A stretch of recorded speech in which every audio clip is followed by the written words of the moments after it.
J'ai pris un vol cher la veille de Noël juste pour être avec ma famille et j'ai envoyé un message au groupe pour leur dire que j'étais en route. Quand je suis descendu de l'avion, ma mère a envoyé un texto, « Annule cette idée », et ma sœur a ajouté, « Il n'y a pas de place pour une personne de plus ici ». Alors je me suis présenté. Avec la personne à laquelle il s'attendait le moins. Je m'appelle Maggie, j'ai 26 ans, et je viens de dépenser toute ma prime de Noël dans un vol de dernière minute qui coûte probablement plus cher que le loyer de la plupart des gens. La porte d'embarquement de l'aéroport international de Denver bourdonne du chaos des fêtes pendant que je serre ma carte d'embarquement comme si elle était en or. Car honnêtement, à ces prix, elle pourrait tout aussi bien l'être. Il y a 3 jours, je n'avais aucun plan pour Noël. J'étais parfaitement contente de passer les fêtes dans mon appartement douillet, à regarder Netflix en rafale avec de la nourriture chinoise à emporter et absolument aucun drame familial. Mais ensuite, la culpabilité m'a frappé comme un train de marchandises. Quand suis-je rentré à la maison pour la dernière fois? Quand ai-je fait un effort pour la dernière fois? D'où nous regardez-vous aujourd'hui? Indiquez votre localisation dans les commentaires ci-dessous et cliquez sur j'aime et abonnez-vous si vous vous êtes déjà senti coupable d'être le membre de la famille absent. Vous voudrez certainement rester pour voir ce qui s'est passé ensuite. Vous voyez, je suis ce qu'on pourrait appeler la réussite de la famille. D'excellentes notes tout au long du lycée, une bourse complète pour une école d'ingénieur, j'ai décroché un poste d'enfer dans un cabinet de conseil juste après mon diplôme. Pendant que ma petite sœur, April, cherchait encore quelle spécialité semblait la plus facile, je gravissais déjà les échelons de l'entreprise dans un autre état. Denver est devenue ma maison parce que c'est là que se trouvaient les opportunités. Ma famille en Californie se compose de mon père, Mike, qui a bâti un empire immobilier à partir de rien et qui a le compte en banque pour le prouver. Ensuite, il y a ma mère, Scarlett, et ma sœur, April, qui vivent dans le manoir que papa leur a laissé quand lui et maman ont divorcé il y a 5 ans. L'arrangement était pour le moins généreux, une belle maison, une allocation mensuelle, des cartes de crédit, du personnel pour le ménage et la cuisine. Papa s'est assuré que ses filles ne manqueraient jamais de rien. Le mot-clé ici étant fille, au pluriel, bien qu'une seule d'entre nous soit restée pour profiter des avantages. Je sors mon téléphone et je fais défiler notre conversation de groupe familial. Le dernier message date d'il y a 3 semaines, quand April a posté des photos de son nouveau sac à main de créateur. Maman a répondu avec des émojis aux yeux en cœur. Ma contribution, le silence, toujours le silence. Mon emploi du temps est démentiel. Les semaines de 60 heures sont la norme. Les semaines de 80 heures arrivent plus souvent que je ne voudrais l'admettre. Je me dis que c'est pour ça que je ne rends pas visite. C'est pour ça que je manque les anniversaires, les fêtes et les dîners du dimanche. La vérité est plus compliquée et implique un sentiment persistant de ne plus vraiment avoir ma place. Mais Noël, c'est différent, n'est-ce pas? Noël, c'est le moment où les familles se réunissent et se souviennent de ce qui compte. Du moins, c'est ce que je me suis dit en faisant exploser ma carte de crédit pour ce voyage improvisé. L'hôtesse de l'air annonce l'embarquement pour ma porte et mon estomac fait une drôle de cabriole. Mi-excitation, mi-terreur. Je ne leur ai pas dit que je venais. Je voulais que ce soit une surprise. Le bon genre de surprise. Pas le genre où l'on se rend compte qu'on a fait une terrible erreur. Alors que je m'installe dans mon siège du milieu, entre un bébé qui pleure et un homme qui a apparemment pris un bain d'eau de Cologne, j'envoie un texto rapide au groupe familial. Surprise. Je viens d'embarquer pour la maison. Je devrais atterrir vers 20 h. Quelqu'un peut venir me chercher à LAX? Je passe mon téléphone en mode avion avant de pouvoir voir les réponses. Parfois, l'attente est meilleure que la réalité, et je veux m'accrocher à ce sentiment un peu plus longtemps. D'ailleurs, qu'est-ce qui pourrait mal tourner? C'est la veille de Noël. C'est la famille, et je fais enfin l'effort qu'ils ont toujours voulu que je fasse. L'avion quitte la portée, à travers le petit hublot, je regarde Denver disparaître sous les nuages. Pour la première fois depuis des mois, j'ai l'impression de faire quelque chose de bien, quelque chose qui pourrait combler le fossé qui s'est creusé entre moi et les gens qui m'ont élevé. Je ferme les yeux et j'imagine leur visage quand je franchirai cette porte d'entrée familière. Papa serait fier que j'ai privilégié la famille au travail pour une fois. Maman pleurerait probablement des larmes de joie. April pourrait lâcher son téléphone assez longtemps pour me faire un vrai câlin. Les miracles de Noël, n'est-ce pas? C'est ce que ce voyage va être. L'avion atterrit à LAX précisément à 20 h 03. Seulement 3 minutes de retard. Je suis réveillé depuis 14 heures d'affilée, j'ai survécu aux turbulences au-dessus des Rocheuses, et le bas de mon dos semble courbé en permanence à cause de ce siège du milieu. Mais il y a quelque chose de magique à rentrer à la maison pour Noël. Même quand la maison est une ville où il faut un GPS pour trouver son ancien quartier, Los Angeles la nuit me coupe toujours le souffle. Des guirlandes de lumières infinies s'étendant dans toutes les directions. Des palmiers se découpant sur un ciel violet. La promesse d'un temps chaud même en décembre. Les hivers de Denver sont rudes, et j'avais oublié à quel point il est agréable de descendre d'un avion sans avoir immédiatement besoin de 3 couches de vêtements. Je navigue dans le labyrinthe des terminaux de LAX, suivant les panneaux indiquant la récupération des bagages. Mon téléphone reste en mode avion car je veux leur faire une vraie surprise. Le plan est simple. Récupérer ma valise, appeler un Uber, me présenter à la porte d'entrée avec mon plus grand sourire et regarder leur visage s'illuminer de joie. Le carrousel à bagages met une éternité, comme toujours. Je m'appuie contre un pilier, regardant les familles se retrouver avec un enthousiasme théâtral. Des grands-parents étreignant leurs petits-enfants. Des couples courant l'un vers l'autre comme dans un film romantique. Des parents essayant de maîtriser des enfants excités qui sont restés assis pendant des heures. Je me demande si quelqu'un sera aussi excité de me voir. Finalement, ma valise bleu marine apparaît et je la sors du carrousel avec la détermination de quelqu'un qui refuse d'admettre qu'il a trop chargé ses bagages. La zone de prise en charge Uber est un zoo de voitures qui klaxonnent et de voyageurs confus, mais je finis par repérer mon chauffeur et m'effondre sur la banquette arrière. L'on vole, demande Marcus, mon chauffeur, en me regardant dans le rétroviseur. Ça en valait la peine, dis-je en lui donnant l'adresse de mes parents. Je rentre à la maison pour Noël. C'est bien. La famille, c'est important, surtout pendant les fêtes. J'acquiesce, regardant les autoroutes familières défiler par la fenêtre. La 405 est un parking, comme d'habitude, mais ça ne me dérange pas. L'attente monte à chaque kilomètre qui passe. J'imagine franchir cette porte d'entrée, voir leur visage choqué se transformer en pur bonheur. Peut-être que maman fera son fameux chocolat chaud. Peut-être qu'April et moi pourrons veiller tard à parler comme nous le faisions quand nous étions enfants. Mon téléphone vibre dans mon sac, mais je l'ignore. Quelle que soit l'urgence professionnelle à Denver, elle peut attendre. C'est un moment en famille. Le trajet dure 45 minutes dans le trafic de la veille de Noël. Quand nous tournons enfin dans la rue de mes parents, je ressens cette oppression familière dans ma poitrine. Les maisons ici coûtent plus que ce que la plupart des gens gagnent dans une vie. Chacune est un témoignage de la folie immobilière californienne et du sens des affaires de mon père. Le manoir apparaît et mon souffle se coupe. Il est décoré pour Noël avec le genre d'installation professionnelle qui a probablement coûté plus cher que mon loyer mensuel.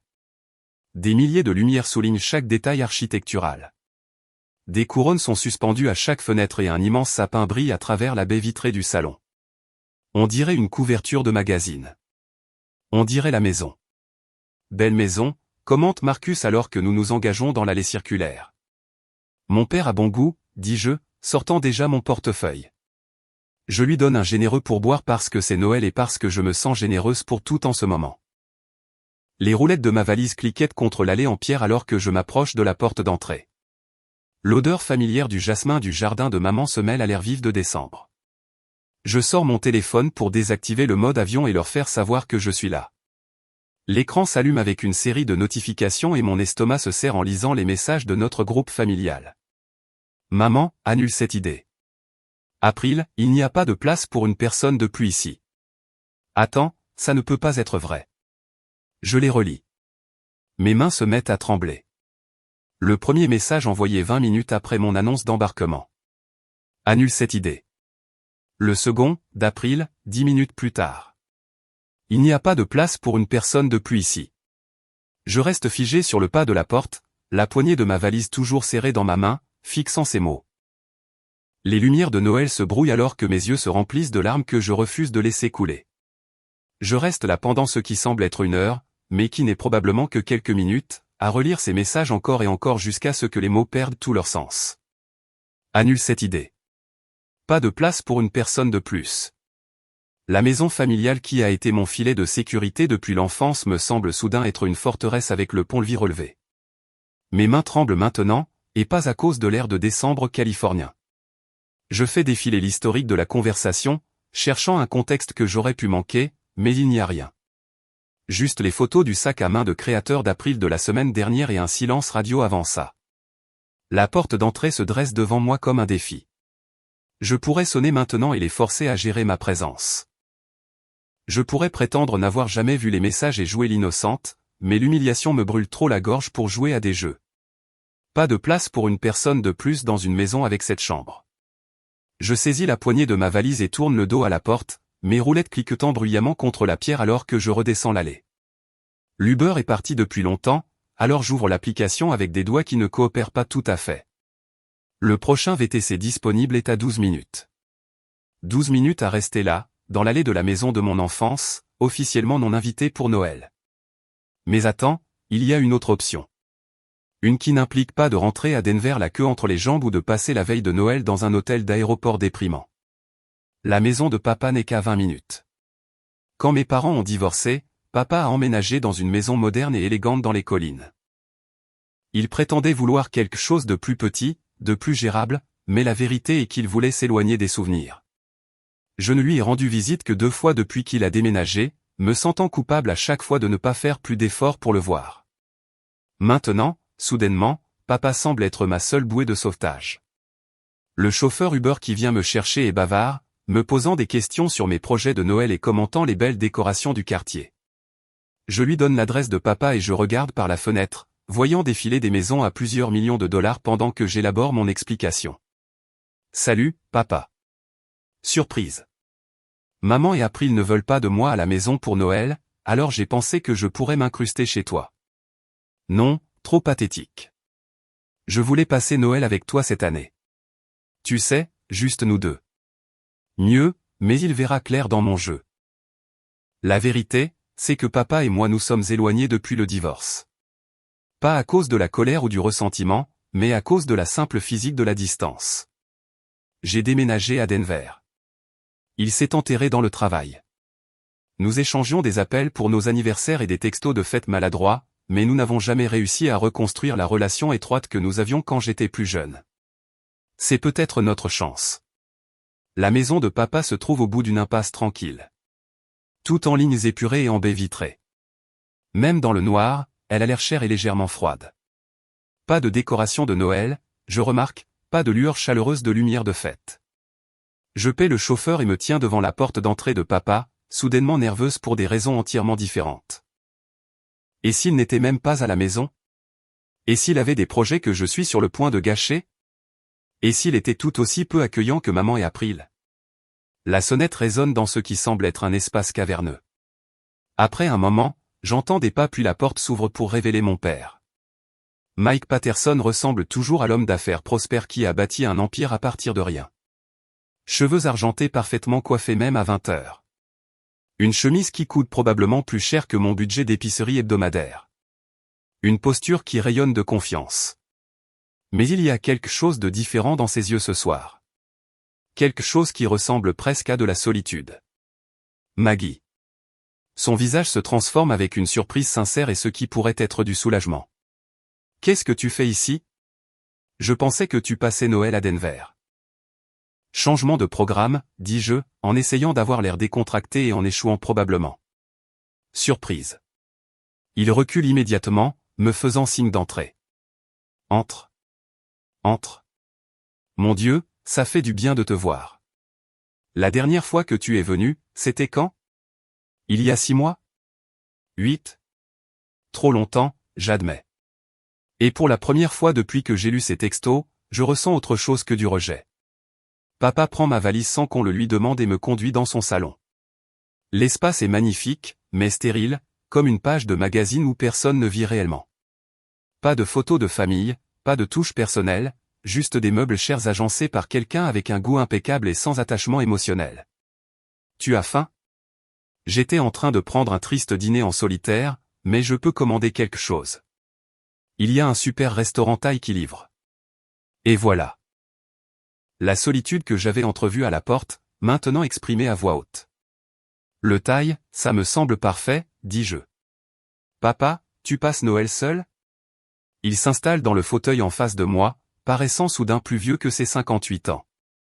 Les fêtes sont plus difficiles depuis le divorce. Ta mère toi et April, et moi, eh bien, je travaille tard et je fais comme si ça n'avait pas d'importance. Quelque chose dans ma poitrine se fissure. Pendant tout ce temps, je me suis senti coupable de ne pas rentrer à la maison pour Noël. Mais quelle maison étais-je censé choisir? Eh bien, dis-je en m'installant dans le canapé incroyablement confortable de papa, on dirait que cette année, nous sommes tous les deux des réfugiés des plans de Noël traditionnels. Papa lève un sourcil. Des réfugiés?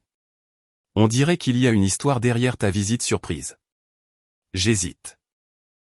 Une partie de moi veut le protéger du drame familial, prétendre que j'ai choisi de venir ici parce que je voulais vraiment passer du temps avec lui.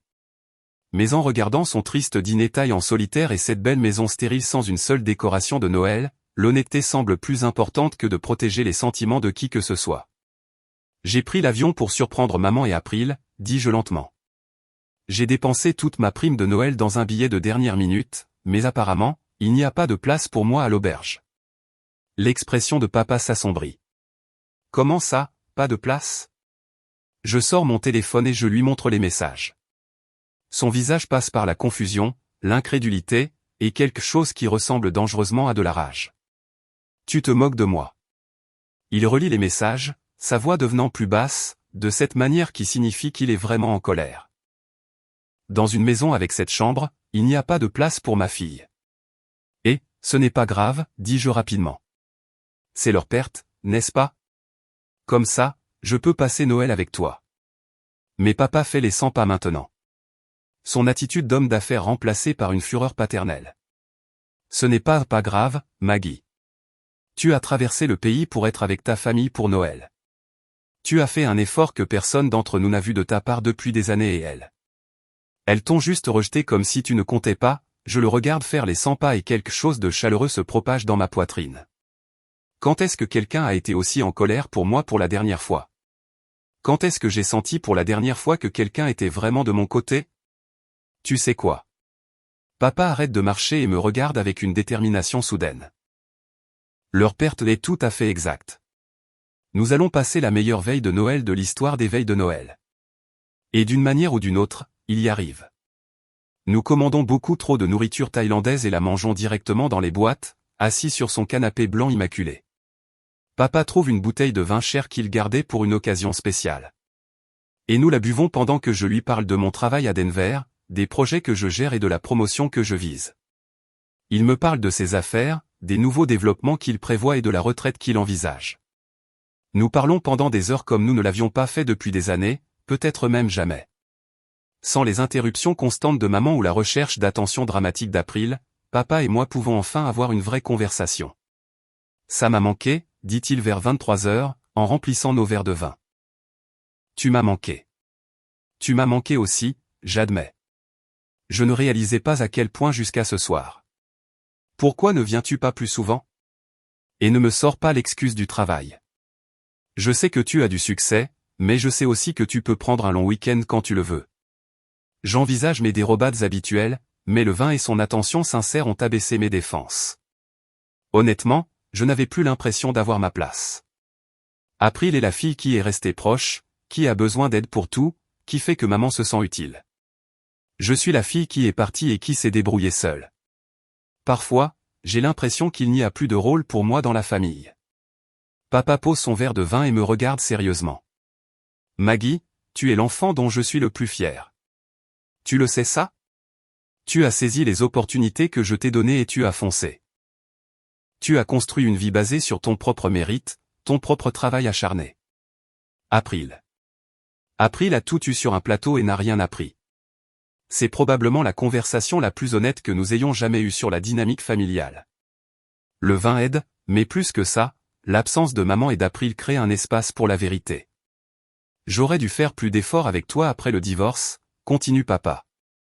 J'aurais dû appeler plus, visiter Denver, m'assurer que tu savais que ce n'est pas parce que tu es indépendante que tu n'es pas désirée. Papa, non. Laisse-moi finir. Le fait que tu aies pris l'avion ce soir, même après qu'elle t'ait rejeté, ça a demandé du courage. Ça a demandé de l'amour. Et je suis reconnaissant que tu aies choisi de venir ici au lieu de simplement rentrer à Denver. À minuit, papa insiste pour nous faire du chocolat chaud à l'ancienne, avec du vrai chocolat et de la crème, pendant que nous sommes assis près de son foyer à gaz à regarder de vieux films de Noël. Cela ressemble plus à Noël que toutes les fêtes que j'ai eues depuis des années. Tu sais ce que j'ai réalisé ce soir? Dis-je pendant une pause publicitaire. Quoi donc? J'ai tellement essayé de gagner ma place dans une famille que j'ai oublié que j'en avais déjà une, juste pas là où je le pensais. Papa sourit et pour la première fois depuis le divorce, il a l'air vraiment heureux. Tu auras toujours une place avec moi, Maggie. Tu n'as pas à la gagner. Elle est tienne de droit. Alors que je me dirige enfin vers la chambre d'amis vers 2 heures du matin, je ne peux m'empêcher de penser que me faire rejeter par maman et April était peut-être la meilleure chose qui pouvait arriver. Peut-être que j'avais besoin d'arrêter d'essayer de forcer mon entrée dans leur monde et de commencer à apprécier les gens qui me veulent vraiment dans le leur. Demain, c'est le jour de Noël, et pour la première fois depuis des années, je suis vraiment impatiente. Je me réveille le matin de Noël à l'odeur de vrai bacon en train de cuire, pas le bacon de dinde sophistiqué sur lequel maman insistait toujours parce que c'était plus sain. Papa prépare un vrai petit déjeuner dans sa cuisine immaculée, en fredonnant quelque chose qui pourrait être Jingle Bell en faussant. Joyeux Noël, réfugié, dit-il quand j'entre dans la cuisine en traînant les pieds, portant son vieux sweat de Lucla que j'ai trouvé dans la chambre d'amis. Bien dormi? Comme un bébé qui vient de dépenser sa prime de Noël en thérapie émotionnelle, dis-je, en acceptant le café qu'il me tend. Ça sent incroyablement bon. Quand as-tu appris à cuisiner? L'université YouTube, sourit-il. Il s'avère qu'il y a des chaînes entières dédiées à apprendre aux pères divorcés comment faire de la nourriture comestible. Qui l'eût cru? Nous prenons le petit déjeuner en regardant le soleil se lever sur les collines. Et je suis frappé par la paix qui se dégage de ce moment. Pas de course effrénée à essayer de gérer les sautes d'humeur d'April ou de naviguer dans les commentaires passifs-agressifs de maman sur mon poids, mon travail, mon manque de petite amie, mon échec général à fournir des petits-enfants selon leur calendrier préféré. Juste papa et moi, mangeant du bacon et des œufs comme des gens normaux le matin de Noël. Alors, dis-je, en coupant mes œufs parfaitement cuits, dis-moi plus sur cette retraite que tu envisages. L'expression de papa change, devenant plus sérieuse. J'y pense beaucoup ces derniers temps. L'entreprise tourne toute seule maintenant. J'ai des gens formidables en place et honnêtement, je suis fatigué, Maggie. Je suis fatigué d'être seul dans ce grand bureau à prendre des décisions qui ne font que m'enrichir alors que j'ai déjà plus d'argent que je ne sais quoi en faire. Tu n'es pas si vieux, papa. Qu'est-ce que tu ferais si tu prenais ta retraite? Voyager, peut-être? J'ai toujours voulu voir l'Europe, mais ta mère préférait les virées shopping à New York. Apprendre à peindre. Passer du temps avec ma fille qui vit à Denver. Il me regarde d'un air entendu. Si elle me laissait faire. Quelque chose de chaleureux se déploie dans ma poitrine. Ça me plairait. Tu pourrais venir me rendre visite, voir mon appartement, rencontrer mes amis. Je pourrais te faire visiter les montagnes. Ça me plairait aussi. Il fait une pause, puis pose sa fourchette. Maggie, je peux te demander quelque chose? Vas-y. Hier soir, quand tu m'as montré ces messages de ta mère et d'April. Ce n'est pas la première fois qu'elles te font sentir que tu n'es pas la bienvenue, n'est-ce pas? La franchise de la question me prend au dépourvu. J'ai passé des années à trouver des excuses pour leur comportement, à justifier les petites piques et les rejets désinvoltes comme des dynamiques familiales ou des différences de personnalité.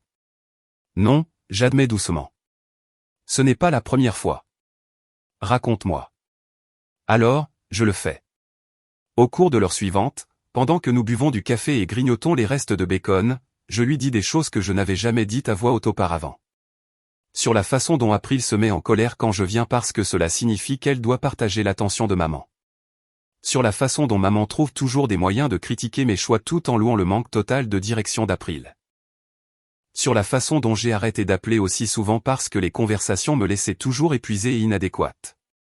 April a piqué une crise le dernier Thanksgiving parce que j'avais apporté une tarte faite maison au lieu d'en acheter une dans cette boulangerie chère que maman aime, dis-je. Elle a dit que je me la jouais et que j'essayais de la faire passer pour une nulle. Maman était d'accord avec elle. La mâchoire de papa se crispe. Tu as apporté une tarte faite maison parce que tu voulais contribuer quelque chose de personnel et de significatif. Exactement. Mais d'une manière ou d'une autre, c'était mal aussi. Soit je ne contribue pas assez, soit j'en fais trop. Il n'y a pas moyen de gagner. Et l'argent, demande papa doucement. Quel argent, Maggie? Je donne à ta mère une allocation mensuelle très généreuse. Je paie pour cette maison, les charges, l'entretien, la femme de ménage. Je paie les factures de carte de crédit d'April, son paiement de voiture, son assurance. Je fais ça depuis 5 ans, depuis le divorce. Je le regarde fixement. Je n'étais pas au courant pour les factures d'April. Bien sûr que non, parce que tu ne m'as jamais rien demandé. Tu as trouvé un travail, un appartement, tu t'es construit une vie. Tu envoies des cartes d'anniversaire et des cadeaux de Noël. Tu prends soin de toi. Il se penche en arrière dans sa chaise. Sais-tu combien d'argent j'ai dépensé pour toi ces 5 dernières années? Je secoue la tête. Rien. 0. Pas parce que je ne te l'aurais pas donné, mais parce que tu ne l'as jamais demandé. Tu n'en as jamais eu besoin. Cela me frappe comme un coup de poing. Pendant tout ce temps, je pensais être responsable et indépendante. Je pensais rendre papa fier en n'étant pas un fardeau financier. Mais April a vécu de la générosité de papa tout en me traitant comme l'intruse qui ne mérite pas une place à la table familiale. Ça change les choses, dis-je lentement. Ça change tout, approuve papa. Ta mère et April se sont habitués à vivre de ma culpabilité concernant le divorce. Elles ont bâti tout leur style de vie autour de mon argent, et elles se sont convaincues qu'elles le méritaient. Qu'est-ce que tu veux dire? Papa me regarde avec une expression que je reconnais de ses jours d'affaires. C'est le regard qu'il a quand il a pris une décision et que rien ne le fera changer d'avis. Je dis qu'il est temps de faire face à la réalité, et je pense que tu devrais être là pour le voir. Papa regarde par la fenêtre de la cuisine vers les collines, sa tasse de café oubliée dans ses mains. Je peux pratiquement voir les engrenages tourner dans sa tête. Et après 30 ans à le connaître, je reconnais cette expression. C'est le même regard qu'il avait quand il a décidé de créer sa propre entreprise, quand il a pris la décision de divorcer de maman, quand il choisit l'action plutôt que l'acceptation. Elles doivent comprendre les conséquences, dit-il enfin. Ta mère et April vivent dans une bulle où mon argent coule à flot et où ton absence est traitée comme insignifiante. Ces deux choses doivent changer. Papa, tu n'as pas à faire quelque chose de radical à cause de ce qui m'est arrivé. Il ne s'agit pas seulement d'hier soir, Maggie. Il se tourne vers moi, son expression sérieuse. Il s'agit de 5 ans de comportement que j'ai laissé faire et qui a empiré, pas amélioré. Sais-tu ce qu'April a dépensé sur ses cartes de crédit le mois dernier? Je secoue la tête. 8 000 $ en vêtements, bijoux, soins spa, dîner dans des restaurants qui coûtent plus cher que le loyer de la plupart des gens. Ta mère a dépensé 4 000 $, principalement pour redécorer la maison pour la 3e fois en 2 ans. Ma bouche s'ouvre. Papa, ça fait 12 000 $ en un mois. En plus du prêt immobilier, des charges et des dépenses ménagères que je couvre déjà. En plus de l'allocation mensuelle que je leur donne à toutes les deux. Il se rassoit en face de moi. Et quand ma fille aînée traverse le pays pour passer Noël avec sa famille, elles lui disent qu'il n'y a pas de place. Quand il le présente comme ça, la situation devient limpide. Je me suis senti coupable de mon absence alors qu'elle profitait de sa présence. J'ai lutté pour trouver ma place dans leur monde alors qu'elle vivait confortablement dans le sien. À quoi penses-tu? Je demande, bien que je soupçonne que je connais déjà la réponse. Je pense qu'il est temps pour elle d'apprendre la différence entre la générosité et le droit acquis. Papa sort son téléphone et fait défiler ses contacts. J'appelle mon ami Robert. C'est un agent immobilier. Tu vas vendre la maison? Je vais leur donner une option. Le sourire de papa est acéré. Elles peuvent commencer à se comporter comme une famille envers mes 2 filles, ou elles peuvent commencer à se comporter comme des locataires. Il passe l'appel pendant que je suis assise là, à digérer ce retournement de situation. Il y a 6 heures, je me tenais sur leur seuil, me sentant rejetée et indésirable. Maintenant, papa planifie ce qui s'apparente à une intervention financière avec moi comme complice. Robert, c'est Mike Patterson. Joyeux Noël à toi aussi. Écoute, j'ai besoin d'un service. Papa se dirige vers la fenêtre pendant qu'il parle. J'ai besoin que tu viennes jeter un œil à la maison sur Maple Grove ce matin. Oui, aujourd'hui. Je sais que c'est Noël, mais c'est important. Non, pas une urgence. Juste le moment d'avoir une conversation attendue depuis longtemps avec mon ex-femme. Il raccroche et me regarde avec satisfaction. Robert me doit une faveur depuis que je l'ai aidé à acheter son premier bien d'investissement. Il sera là dans 1 heure avec les papiers et les photos. Papa, tu es sûr de ça? Une fois que tu auras fait ça, il n'y aura pas de retour en arrière. Maggie, regarde-moi. Il s'assoit et prend mes mains. J'ai passé 5 ans à me sentir coupable d'avoir brisé notre famille. J'ai essayé d'acheter leur pardon et l'approbation de ta mère avec de l'argent, des maisons et des cartes de crédit illimitées. Mais tu sais ce que j'ai réalisé hier soir? Quoi? Je n'ai pas brisé notre famille. Notre famille était déjà brisée. J'ai juste arrêté de faire semblant qu'elle ne l'était pas, il serre mes mains. Tu es ma fille aussi. Tu es ma fille qui travaille 60 heures par semaine, paie son propre loyer et traverse le pays pour surprendre des gens qui n'apprécient pas l'effort. Tu mérites mieux de leur part. Et elle mérite de comprendre ce qu'il en coûte de te traiter mal. Je sens des larmes piquer mes yeux, mais ce ne sont pas des larmes de tristesse. Ce sont des larmes de soulagement. Pour la première fois depuis des années, quelqu'un se bat pour moi au lieu de me demander de me battre pour ma place. D'ailleurs, continue papa, ce n'est pas une punition. C'est une question de réalité. Ce sont des adultes qui vivent comme des adolescents avec des allocations illimitées. Il est peut-être temps qu'elles apprennent à gérer un budget. Qu'est-ce que tu prévois exactement? Papa sourit et je vois une lueur de l'homme d'affaires qui a bâti un empire à partir de rien. Nous allons leur offrir un cadeau de Noël qu'elles n'oublieront jamais. Le cadeau de la perspective. Il m'explique son plan pendant que nous débarrassons la table du petit déjeuner. C'est simple, direct et absolument brillant. C'est aussi probablement quelque chose qui va provoquer une explosion qui sera entendue d'ici à Denver. Es-tu prête à être vue comme la méchante dans cette histoire? Demande papa. Parce que c'est comme ça qu'elles vont le présenter. Tu es rentré pour Noël et tu as monté leur père contre elles. Laisse-les penser ce qu'elles veulent, dis-je, me surprenant par le calme de ma voix. J'ai fini d'essayer de gérer leurs émotions à leur place. Bien, ma fille. Papa vérifie sa montre. Robert devrait bientôt être là, et ensuite nous irons leur livrer leur surprise de Noël.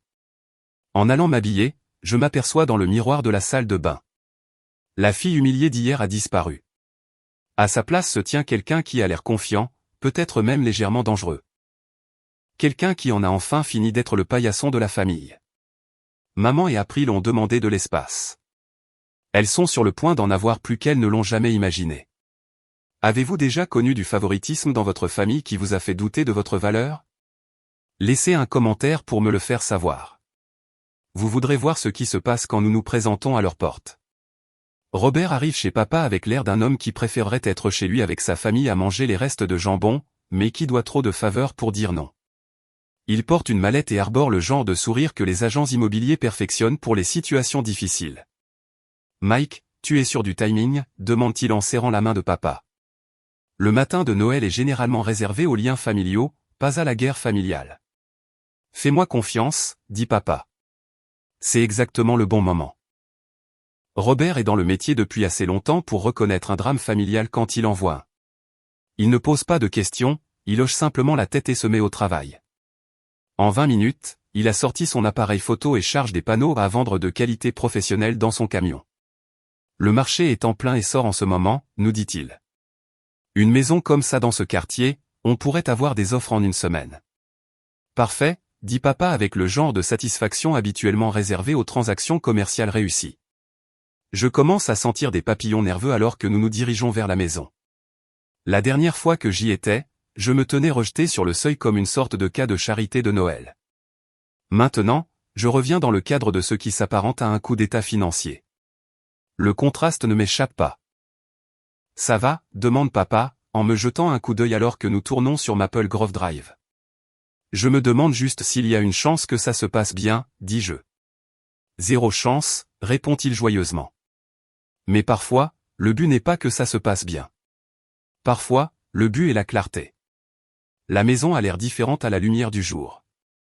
Toujours impressionnante, toujours magnifiquement décorée, mais d'une certaine manière plus petite maintenant que je comprends le coût réel de son entretien.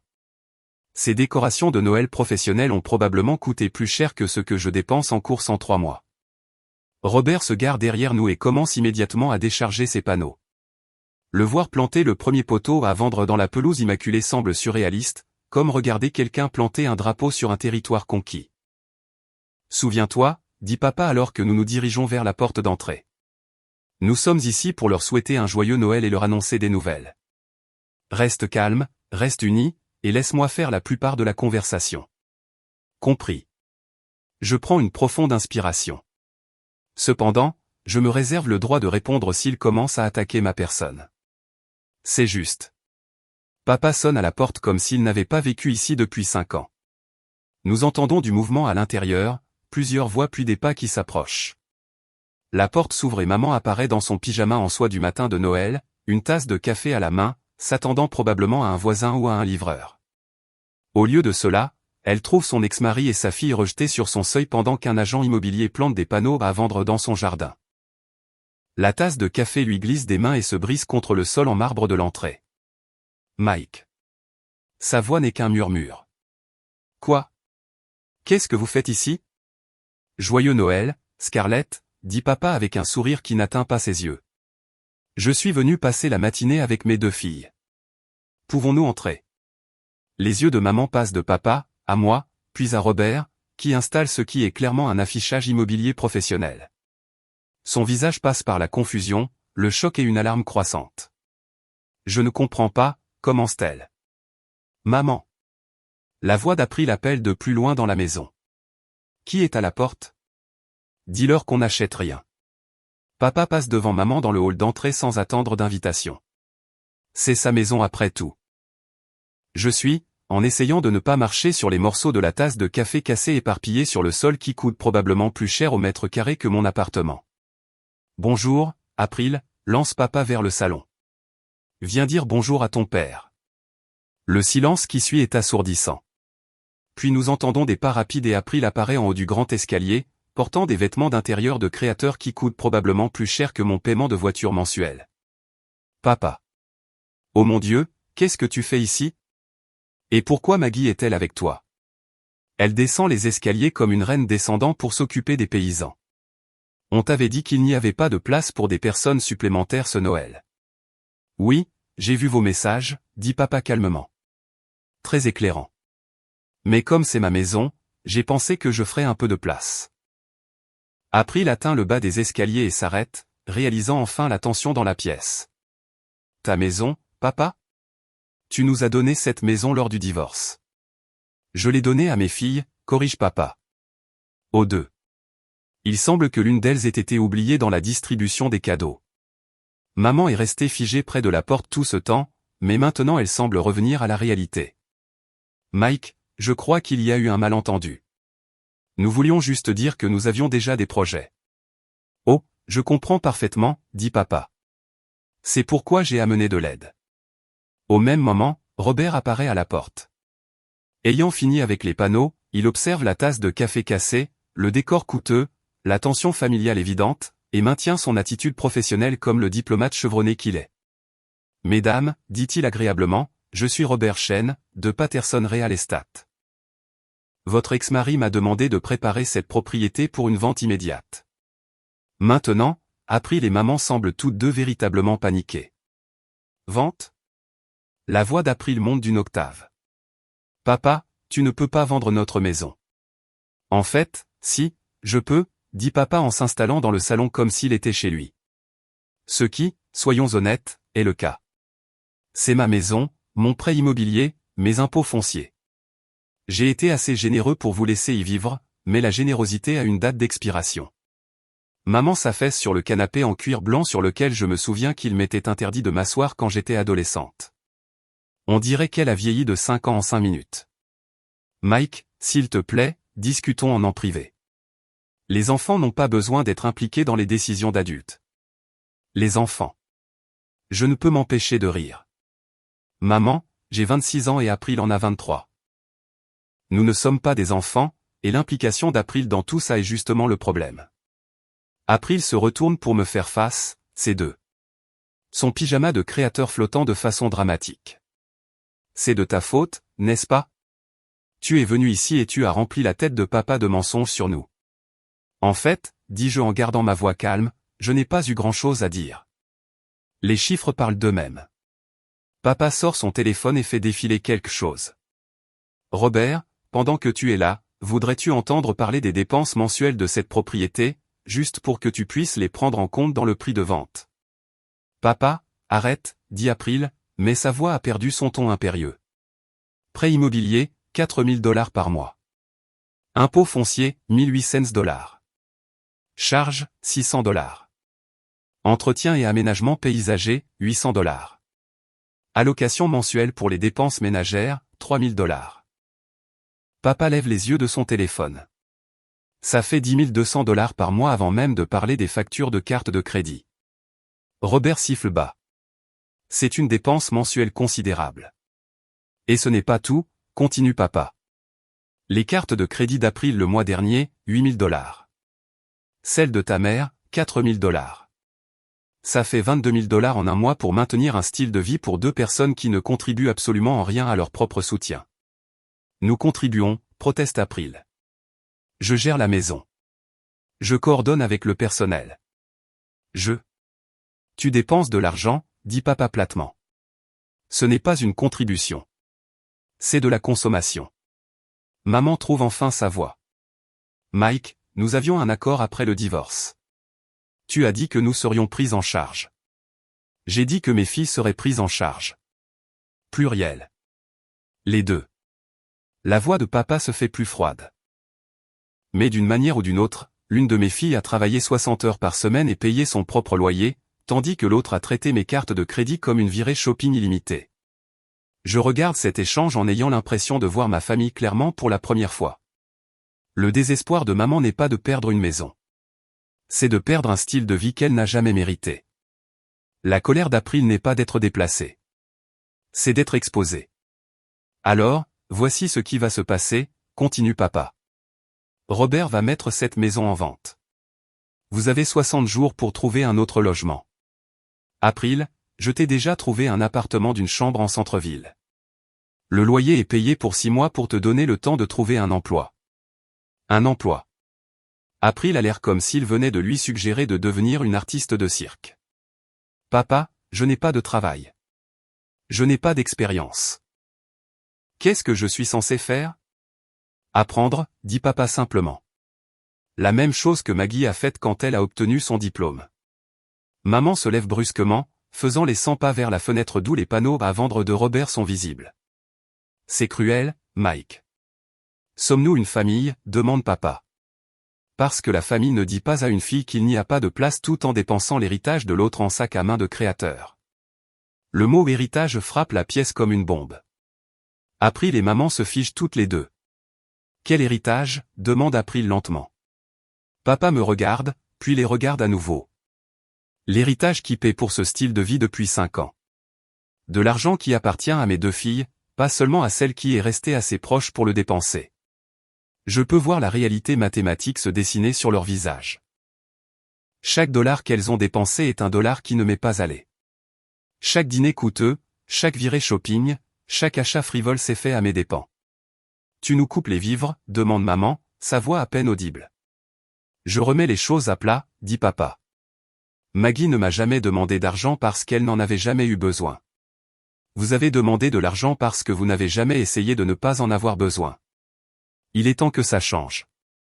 Robert, qui a pris des notes pendant tout ce temps, se racle la gorge diplomatiquement. J'aurai besoin d'environ 1 heure pour photographier la propriété pour l'annonce. Si c'est plus simple, je peux revenir quand? Non, dit papa. Fais-le maintenant. Noël est le moment idéal pour de nouveaux départs. Que pensez-vous qu'il va se passer ensuite? Vont-elles accepter cette prise de conscience ou se rebeller? Laissez vos prédictions dans les commentaires ci-dessous.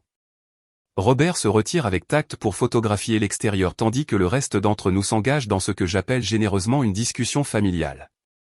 Bien que discussion implique un certain niveau de communication bilatérale, et cela ressemble plus à regarder April et maman réaliser que leur conte de fées financier prend fin. Tu ne peux pas nous jeter à la rue comme ça, dit April, mais sa voix manque de conviction. Elle connaît assez bien papa pour savoir quand sa décision est prise. Je ne te jette nulle part, répond papa calmement. Je t'offre un appartement et 6 mois de loyer. C'est plus de préavis et d'aide que la plupart des propriétaires ne fournissent. 6 mois pour faire quoi? Demande maman. Mike, je n'ai pas travaillé depuis 15 ans. Qui va embaucher une femme de 52 ans sans expérience récente? Les mêmes personnes qui embauchent d'autres femmes de 52 ans qui ont besoin d'un travail, dis-je. Vente au détail, service client, administration. Il y a des options si vous êtes prête à les envisager. April se tourne vers moi avec une fureur sincère. Facile à dire pour toi. Tu as pu commencer ta carrière dès la sortie de l'université. Nous avons vécu une vie complètement différente. Une vie financée par l'argent de papa pendant que je construisais la mienne, je souligne. Je n'ai pas pu commencer ma carrière parce que j'étais privilégié. J'ai pu commencer ma carrière parce que j'ai obtenu un diplôme et postulé à des emplois. Les filles, intervient papa avant que cela ne dégénère. Il ne s'agit pas de comparer vos chemins. Il s'agit de créer des avenirs durables pour vous deux. Durables? Maman rit amèrement. Mike, tu vaux des millions. Nous soutenir n'est pas exactement une difficulté financière. Il ne s'agit pas de l'argent, Scarlett. Il s'agit de ce que l'argent représente. Papa se penche en avant, son expression sérieuse. J'ai entretenu une dynamique où une fille se sent coupable d'avoir réussi tandis que les deux autres se sentent en droit de jouir d'un luxe qu'elles n'ont pas mérité. Ce n'est sain pour personne. Robert frappe et entre, son sac d'appareil photo en bandoulière. Désolé d'interrompre. J'ai les photos de l'extérieur. Ça vous dérange si je photographie l'intérieur maintenant? Je vous en prie, dit papa. Commencez par le rez-de-chaussée. Robert commence à photographier le salon, et je peux voir maman et April le regarder travailler avec une détresse croissante. Chaque flash de son appareil photo est un pas de plus vers leur déplacement. Papa. April essaie une approche différente, sa voix plus douce, plus suppliante. Ne pouvons-nous pas trouver un arrangement? Une sorte de compromis? Je t'écoute, dit papa. Et si? Et si nous réduisions notre train de vie? Si nous trouvions un endroit plus petit mais toujours ensemble, et peut-être que nous pourrions prendre des emplois à temps partiel, contribuer un peu. Je dois rendre à April ce qui lui revient, sous pression, elle est capable d'une pensée plus rationnelle que je ne l'aurais cru. Papa réfléchit. Où pensais-tu? Il y a une belle résidence de condo à environ 10 minutes d'ici. Des appartements de 2 chambres, beaucoup plus raisonnables. Combien plus raisonnable, demande papa. Peut-être $2000 par mois au lieu de 4. Je regarde papa faire le calcul mental. $2000 pour le logement plus des frais de subsistance réduits mais toujours substantiels, plus ce qu'elle gagnerait avec un travail à temps partiel. Cela représenterait toujours un changement de style de vie significatif mais n'exigerait pas une indépendance complète. Et les emplois, insiste papa. De vrais emplois, pas des postes symboliques pour faciliter cette conversation. Maman et April échangent un regard. De vrais emplois, accepte maman à contre-cœur. Maggie. Papa se tourne vers moi. Qu'en penses-tu? Je suis surprise qu'il me demande mon avis, mais je l'apprécie. Je pense que c'est un pas dans la bonne direction, mais il doit y avoir des limites claires et des conséquences si l'accord n'est pas respecté. Comme? Pas de carte de crédit avec accès à tes comptes, un soutien mensuel fixe qui n'augmente pas pour les urgences ou les demandes spéciales, et si elles retombent dans leurs anciennes habitudes de dépenses, le soutien prend fin entièrement. April commence à protester, mais maman pose une main d'avertissement sur son bras. Ces conditions ne sont pas négociables, je continue. Papa a été généreux pendant 5 ans. Cette générosité a été prise pour acquise. C'est leur chance de prouver qu'elles peuvent être responsables avec une seconde chance. Papa hoche lentement la tête. Je peux accepter cet arrangement. Robert, suspend la mise en vente pour l'instant, mais garde les photos prêtes. Robert range son appareil photo efficacement. Je préparerai les documents de l'annonce et les garderai en attente. Appelez-moi quand vous serez certain. Après son départ, nous restons tous les 4 assis en silence pendant quelques instants. Les lumières du sapin de Noël clignotent joyeusement dans le coin, complètement inconsciente du fait que c'est peut-être le dernier Noël que cette famille passe dans cette maison. Il y a une autre condition, dit papa finalement. Voilà, ça arrive. Je sens que le couperet va tomber. Maggie reste en ville de façon permanente. Nous nous tournons tous les 3 pour le regarder. Papa, je commence. Mon travail est à Denver. Ma vie est à Denver. Ta vie pourrait être ici, dit-il doucement. Je vieillis, Maggie. Cet empire commercial que j'ai bâti, il a besoin de quelqu'un pour le reprendre éventuellement. Quelqu'un en qui j'ai confiance. Quelqu'un avec de l'intelligence, une éthique de travail et de l'intégrité. La pièce devient complètement silencieuse. April a l'air d'avoir été giflée et maman semble retenir son souffle. Tu veux que je reprenne l'entreprise, je demande. Je veux que tu y réfléchisses. Travaille avec moi pendant 1 an, apprends le fonctionnement, voici c'est quelque chose que tu voudrais hériter. Et voilà. La vraie discussion sur l'héritage qui inquiétait April. Pas seulement de l'argent, mais le véritable héritage familial. Les mots flottent dans l'air comme un parfum cher. Doux et écrasant. Le visage d'April passe par des émotions si rapidement que je ne peux pas toutes les suivre. Choc, colère, trahison, calcul désespéré. Maman a juste l'air vaincue. L'entreprise. La voix d'April sort étranglée. Papa, je pensais. Je veux dire, je suis de la famille aussi. Tu es de la famille, dit papa doucement. Mais diriger une société de développement immobilier de plusieurs millions de dollars nécessite de l'expérience, une éducation et une éthique de travail. Ce n'est pas quelque chose dont on hérite simplement en existant. Je pourrais apprendre, dit April désespérément. Je pourrais retourner à l'école, acquérir de l'expérience. Le pourrais-tu, demande papa, et son ton n'est pas cruel, juste réaliste. April, tu n'as jamais gardé un emploi plus de 3 semaines. Tu as abandonné l'université 2 fois. Tu dépenses de l'argent comme s'il était illimité. Parce que pour toi, il l'a été. Ce ne sont pas des qualités de leader. Je regarde le visage de ma sœur s'effondrer alors qu'elle affronte la vérité sur elle-même, probablement pour la première fois de sa vie. C'est douloureux à voir, mais aussi attendu depuis longtemps. Maggie gère des projets complexes, travaille avec des clients, s'occupe de budget et de délai depuis 4 ans, continue papa. Elle comprend les affaires parce qu'elle a fait des affaires. Mais elle ne connaît pas l'immobilier, proteste faiblement April. Les compétences peuvent être enseignées, dis-je doucement. L'éthique de travail, non. Maman prend enfin la parole. Alors c'est ça. April et moi avons un minuscule appartement et une allocation pendant que Maggie obtient tout. Maggie obtient l'opportunité de tout mériter, corrige papa. Il y a une différence. Et honnêtement, il y en a une. Il ne me remet pas simplement les clés de son empire. Il me demande de prouver que je les mérite. La distinction est importante. Surtout pour quelqu'un qui a passé toute sa vie d'adulte à faire ses preuves. Je n'ai pas encore dit oui, je souligne. Papa, c'est une décision énorme. Ma carrière à Denver, mes amis, ma vie là-bas. Je sais, dit papa. Je ne te demande pas de réponse aujourd'hui. Je te demande d'y réfléchir. Viens travailler avec moi pendant 1 an. Si tu détestes ça aussi ce n'est pas pour toi, tu retournes à Denver avec ma bénédiction et nous trouverons un autre plan de succession. Et si ça me plaît? Alors nous commencerons la transition de propriété progressivement, avec une structure juridique appropriée, mais avec l'objectif que je prenne ma retraite pour ce hobby de peinture que j'ai mentionné et que tu prennes la relève. April se lève brusquement et se dirige vers la fenêtre, fixant les panneaux à vendre de Robert, les bras croisés. C'est incroyable. Maggie disparaît pendant des années, se pointe pour un Noël, et soudain elle est l'héritière désignée. April, dit maman doucement. Ce n'est peut-être pas tout à fait juste. April se retourne. Pas juste, maman? Elle nous a abandonnés. Elle a choisi sa carrière plutôt que la famille. Non, dis-je en me levant à mon tour. J'ai choisi l'indépendance plutôt que la dépendance. J'ai choisi de construire quelque chose par moi-même plutôt que de recevoir quelque chose. Ce n'étaient pas des rejets de la famille.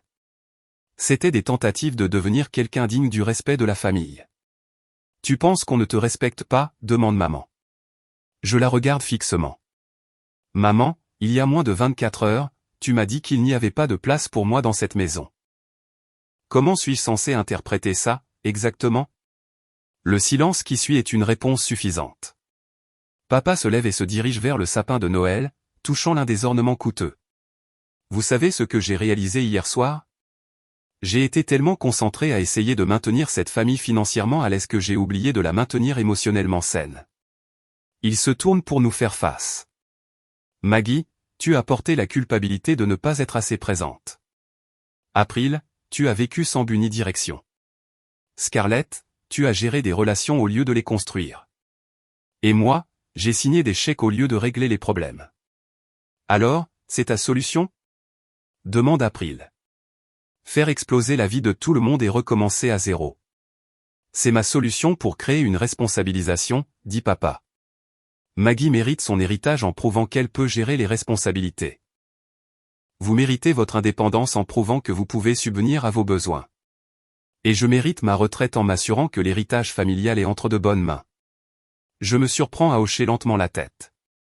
Il y a une logique dans son plan, même si l'exécution est dramatique. Et la maison? Je demande. Si je reste, où vivrai-je? Tu pourrais vivre ici, propose papa. C'est autant ta maison que la leur. April émet un bruit de protestation, mais je secoue la tête. Non. Si je reste pour travailler avec toi, je veux être près de toi, dans un endroit plus petit, plus gérable. Cet endroit, je fais un geste vers le grand salon, cet endroit représente les anciennes dynamiques. Je préférerais repartir à zéro. Papa sourit. Il y a une maison à 2 rues de la mienne. 4 chambres, belle vue, entretien raisonnable. Elle est sur le marché depuis des mois parce que le prix est délicat. Trop cher pour la plupart des familles. Pas assez impressionnante pour ceux qui cherchent le statut. Parfaite pour quelqu'un qui veut le confort sans la prétention, je termine. Exactement. April revient vers nous, son expression résolue. Très bien. Si c'est comme ça que ça doit se passer, alors soit. Mais je veux qu'il soit consigné que je pense que c'est injuste et manipulateur. Notez, dit papa calmement. Tes sentiments sont valides, April. Les conséquences restent les mêmes. Quand as-tu besoin d'une réponse, je demande à papa. Prends le reste des vacances. Le jour de l'an. Nous parlerons des détails. Alors que nous nous préparons à partir, je m'aperçois dans le miroir du couloir. La femme qui me regarde ne ressemble pas à la fille coupable et négligée qui est arrivée hier en avion. Elle ressemble à quelqu'un qui a des options, quelqu'un qui a de la valeur, quelqu'un avec un avenir qui ne dépend de l'approbation de personne d'autre. C'est un bon look. La semaine entre Noël et le Nouvel An passe dans un tourbillon de recherche de maisons, de réunions d'affaires et de l'expérience de rapprochement familial la plus étrange de ma vie d'adulte. Papa et moi passons nos journées à visiter des propriétés et nos soirées à parler du secteur du développement immobilier autour de plats chinois à emporter et de vins chers. La clé, explique papa autour d'un porc-mouchou, c'est de comprendre que nous ne construisons pas seulement des bâtiments. Nous créons des communautés. Chaque projet doit améliorer le quartier, pas seulement y occuper de l'espace. Je prends des notes sur des bloc-notes, posant des questions sur les lois de zonage, les délais de construction, les structures de financement. C'est un travail fascinant, plus complexe et créatif que je ne l'imaginais. Chaque projet de développement est comme un immense puzzle avec des pièces impliquant l'urbanisme, l'impact environnemental, les études de marché et la psychologie humaine. Pourquoi le développement durable, ai-je demandé lors d'une visite sur l'un de ces chantiers actuels. Parce que c'est l'avenir, dit simplement papa. Dans 20 ans, les bâtiments qui ne sont pas économes en énergie et respectueux de l'environnement ne seront pas compétitifs. Nous ne construisons pas pour le marché d'aujourd'hui. Nous construisons pour le marché dont nos enfants hériteront. Cette philosophie d'entreprise résonne en moi. C'est une pensée à long terme, la construction d'un héritage, la création de quelque chose qui compte au-delà du profit immédiat. Mon travail de consultante à Denver est intellectuellement satisfaisant, mais finalement temporaire. Ces bâtiments que l'entreprise de papa crée seront là pour des générations. Pendant ce temps, April et maman cherchent un appartement avec une détermination née de la nécessité. Elles ont trouvé un condo de 2 chambres dans une belle résidence, et April a même postulé à des emplois dans 3 magasins différents. La transformation est remarquable à observer.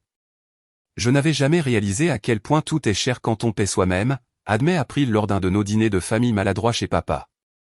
Jean, je connaissais les chiffres, mais je ne comprenais pas ce qu'ils signifiaient. C'est un autre genre de mathématiques, j'approuve. Quand c'est ton argent, tu calcules différemment. Maman a été plus silencieuse, plus introspective. Elle a postulé à des postes administratifs dans des cabinets médicaux et des cabinets d'avocats, mettant en avant ses compétences organisationnelles acquises en gérant la maison. C'est un travail humble pour quelqu'un qui n'a pas été employé depuis 15 ans, mais elle l'aborde avec plus de dignité que je ne l'aurais cru. J'ai réfléchi à ce que tu as dit, me dit-elle autour d'un café le matin du réveillon du Nouvel An, sur le fait que nous te faisions sentir mal accueilli. Tu avais raison. Je pose ma tasse de café, surprise par sa franchise. Nous nous sommes habitués à ton absence parce que c'était plus facile, continue-t-elle. Tu avais du succès et tu étais indépendante, donc nous n'avions pas à nous inquiéter pour toi. Mais cela signifiait aussi que nous n'avions pas à t'inclure. Maman, non. Laisse-moi finir. April avait besoin de tellement d'attention, et j'avais besoin de me sentir utile à quelqu'un. Tu n'as jamais eu besoin de nous, alors nous avons arrêté d'essayer de nous rendre utiles à tes yeux. Elle me regarde droit dans les yeux. C'était notre échec, pas le tien. C'est la conversation la plus honnête que nous ayons eue depuis des années, peut-être même jamais. J'avais besoin de vous, dis-je doucement. Juste pas financièrement. J'avais besoin de sentir que je comptais pour vous au-delà des cartes d'anniversaire et des cadeaux de Noël. Tu comptes. Tu as toujours compté. Maman tend la main par-dessus la table et prend la mienne. J'espère qu'il n'est pas trop tard pour te le montrer. Ce soir-là, papa et moi sommes assis dans son salon à regarder la boule tomber à la télévision. April et maman sont dans leur nouvel appartement, probablement confrontés à la réalité de cuisiner leur propre dîner du Nouvel An au lieu de le faire préparer par un traiteur. Alors, dit papa pendant une pause publicitaire, l'heure de la décision. Qu'est-ce que ce sera, Maggie? J'ai réfléchi à ça constamment pendant une semaine. Denver représente la sécurité, l'indépendance, des défis familiers. Rester ici signifie l'incertitude, des complications familiales, l'apprentissage d'un tout nouveau secteur. Cela signifie aussi la chance de construire quelque chose de significatif avec quelqu'un en qui j'ai confiance et que je respecte. J'ai des conditions, dis-je. Papa sourit. Je serais déçu si tu n'en avais pas, je veux un partenariat égal d'ici 5 ans, pas seulement une planification successorale. Je veux mettre en œuvre des normes de durabilité sur tous les projets. Et je veux établir un programme de bourse pour les étudiants de première génération poursuivant des études en commerce ou en ingénierie. Fait, dit papa sans hésitation. Autre chose? Je veux qu'April soit incluse dans l'entreprise à un certain niveau si elle se montre capable. Pas un poste offert sur un plateau, mais des opportunités de le mériter. Papa lève un sourcil. Après tout ce qu'elle t'a fait subir. À cause de tout ce qu'elle m'a fait subir, dis-je. Elle a besoin d'un but, papa. De structure, de responsabilité. Travailler pour vous pourrait lui fournir les 3 si elle est prête à commencer en bas de l'échelle et à gravir les échelons. Et si elle ne l'est pas, au moins nous aurons offert. Mais je pense qu'elle pourrait nous surprendre. Papa tend la main. Partenaire. Je la serre fermement. Partenaire.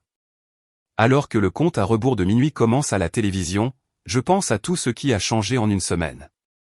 Dimanche dernier, j'étais la fille négligée qui rentrait chez elle pour mendier son inclusion dans une famille qui ne voulait pas particulièrement d'elle.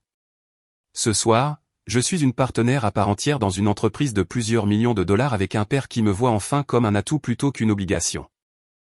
10, 9. 8. Tu sais quelle est la meilleure partie de cet arrangement, demande papa par-dessus le compte à rebours. Quoi donc? 7, 6. 5. Je peux enfin prendre ma retraite pour ce hobby de peinture que j'ai mentionné, sachant que l'entreprise est entre des mains en qui j'ai une confiance totale. 4, 3. 2. Bonne année, papa. Bonne année, partenaire. 6 mois plus tard, je suis dans la salle de conférence de Patterson Développement, regardant les plans d'architecte de notre plus grand projet à ce jour, un développement à usage mixte qui comprendra des logements abordables, des espaces commerciaux et un centre communautaire avec des panneaux solaires et des systèmes de collecte d'eau de pluie. April est assise en face de moi, les cheveux tirés en une queue de cheval professionnel, prenant des notes sur les exigences de zonage. Elle a commencé comme réceptionniste en février, s'est montrée fiable, et est maintenant notre assistante à la coordination de projet. La transformation n'est pas complète, mais elle est réelle. Le comité d'urbanisme veut voir des études d'impact sur la circulation, dit-elle en consultant sa tablette. J'ai programmé des réunions avec 3 cabinets d'ingénierie du trafic différents pour la semaine prochaine. Bien pensé, dis-je, et je le pense. Le souci du détail d'April s'est considérablement amélioré maintenant qu'elle a de vraies responsabilités. Maman a trouvé un travail de responsable de l'accueil dans une clinique pédiatrique et a découvert qu'elle est excellente pour gérer les parents anxieux et les enfants qui pleurent. Elle a trouvé un but dans le travail pour la première fois de sa vie d'adulte, et cela se voit dans sa posture, sa confiance, ses conversations. Papa a officiellement pris sa retraite le mois dernier avec une cérémonie qui a fait la une du journal économique local. Il prend des cours de peinture et parle de voyager en Europe, mais surtout, il est simplement heureux. Les rides de stress autour de ses yeux ont disparu, et il rit plus souvent. Le consultant en durabilité veut ajouter le chauffage géothermique au centre communautaire, continue April, lisant ses notes. Cela augmente les coûts initiaux de 12% mais réduit les dépenses d'exploitation à long terme de 30%. Approuvé, dis-je immédiatement. Nous construisons pour le long terme. C'est devenu ma réponse standard aux améliorations de durabilité. La philosophie de papa sur la construction pour l'avenir est devenue la mienne, élargie pour inclure non seulement la responsabilité environnementale, mais aussi l'impact social. Chaque projet que nous entreprenons doit maintenant répondre à la question, est-ce que cela améliore la communauté? Mon téléphone vibre avec un texto de papa. Déjeuner à l'endroit habituel. J'ai des nouvelles. Je rassemble mes affaires et je sors, laissant April continuer à examiner les demandes de permis. L'endroit habituel est un petit café près de chez lui où le propriétaire connaît nos commandes et ne voit pas d'inconvénient à ce que papa passe 2 heures à discuter de philosophie d'entreprise autour d'un café. Tu as l'air heureux, je lui dis en me glissant dans notre box habituelle. Je suis heureux, dit-il, souriant comme quelqu'un qui a un secret. Tu sais, cette maison au Portugal dont je parle? Celle que tu as regardée en ligne une centaine de fois? Je l'ai achetée hier. Je m'étouffe presque avec mon thé glacé. Tu as acheté une maison au Portugal, papa? C'est incroyable. Il y a 6 mois, j'étais un bourreau de travail dont la famille lui parlait à peine, dit papa, les yeux brillants d'excitation. Maintenant, j'ai une fille avec qui je suis fier de travailler, un héritage commercial entre de bonnes mains et assez de liberté pour acheter une maison en Europe sur un coup de tête. Quand pars-tu? Le mois prochain, pour 6 semaines au départ. Ensuite, on verra. Je pourrais partager mon temps entre ici et là. Ou je pourrais décider que j'aime trop le vin portugais pour revenir. L'idée de papa en tant qu'expatrié européen est si merveilleusement absurde que je me mets à rire. Envoie-moi des photos de tout. Et ne laisse aucune femme portugaise te briser le cœur. Je serai trop occupé à peindre de terribles paysages et à apprendre à faire d'authentiques pastéis de nata, dit-il. Mais en parlant de cœur, comment ça se passe avec cet avocat que tu fréquentes? James est l'avocat en droit de l'environnement que j'ai rencontré au travail. Quelqu'un qui partage ma passion pour le développement durable et l'appréciation de papa pour le vin cher. Nous sortons ensemble depuis 3 mois et c'est la première relation que j'ai qui ne m'oblige pas à m'excuser pour mon ambition ou à expliquer pourquoi je travaille autant. Ça se passe bien, dis-je. Vraiment bien. Assez bien pour l'amener au dîner d'anniversaire d'April la semaine prochaine? L'anniversaire d'April. Il y a 1 an, j'aurais envoyé une carte de Denver et me serais senti coupable de ne pas être présente. Cette année, j'organise le dîner et je suis sincèrement excité de célébrer avec elle. Je pense que oui. Tant qu'elle promet de ne pas l'interroger sur ses intentions. Elle est protectrice envers toi maintenant, dit papa avec amusement. C'est l'un des développements les plus inattendus de toute cette transformation familiale. Il a raison. April et moi avons développé quelque chose qui ressemble à une véritable relation fraternelle. Nous travaillons bien ensemble, nous rions des blagues de l'autre, et elle a cessé de me voir comme une concurrente pour l'attention parentale. Probablement parce qu'il y a assez d'attention pour tout le monde maintenant que chacun a sa propre vie et son propre but. Je ne t'ai jamais remercié correctement, je dis à papa alors que nous terminons le déjeuner. Pourquoi? Pour t'être battu pour moi. Pour avoir vu que je comptais quand je ne pouvais pas le voir moi-même. Papa tend la main par-dessus la table et serre la mienne. Maggie, tu n'as jamais eu besoin que je me batte pour toi. Tu avais juste besoin que j'arrête de me battre contre toi. Qu'est-ce que tu veux dire? Pendant des années, j'ai entretenu une dynamique où ton succès était en quelque sorte menaçant pour le reste de la famille. Ton indépendance faisait paraître la dépendance d'April pire. Tes réussites faisaient ressembler mon soutien financier envers elle à de la complaisance au lieu de l'amour. Il fait une pause, choisissant ses mots avec soin. J'aurais dû célébrer ta force au lieu de compenser la faiblesse de tous les autres. C'est une vision profonde et probablement vraie. Le dysfonctionnement familial n'était pas seulement une question de favoritisme ou d'argent. C'était une question de système où mon autosuffisance était traitée comme un abandon plutôt qu'un accomplissement. Eh bien, dis-je, on a fini par comprendre. Oui. Et maintenant, je peux prendre ma retraite en sachant que le travail de ma vie continuera d'améliorer les communautés. Mes filles ont trouvé leur but et mon ex-femme a découvert qu'elle est capable de plus qu'elle ne l'aurait jamais imaginé. En retournant à nos voitures, je pense au texto de la veille de Noël qui a déclenché toute cette transformation. Annule cette idée. Il n'y a pas de place pour une personne de plus ici. Elles avaient tort. Bien sûr qu'il y avait de la place. Il y a toujours eu de la place. La question n'a jamais été une question d'espace. C'était une question de valeur, de mérite, de savoir si je comptais assez pour qu'on me fasse de la place. Maintenant, je sais que c'est le cas. Pas parce que papa m'a donné une entreprise ou parce qu'April m'accepte enfin ou parce que maman s'excuse pour des années de négligence émotionnelle. Je compte parce que j'améliore les choses où que je sois. Je compte parce que je construis au lieu de consommer. Parce que je crée de la valeur au lieu de simplement en hériter. Parce que je suis là pour les gens qui sont là pour moi. Il a fallu un rejet de Noël pour m'apprendre cette leçon. Mais maintenant que je l'ai apprise, je ne l'oublierai plus jamais. Si cette histoire a résonné en vous, assurez-vous de liker et de vous abonner pour plus de drames familiaux réels qui prouvent qu'il n'est jamais trop tard pour réécrire votre histoire. Parfois, les meilleures familles sont celles que nous construisons sur le respect mutuel plutôt que sur l'obligation.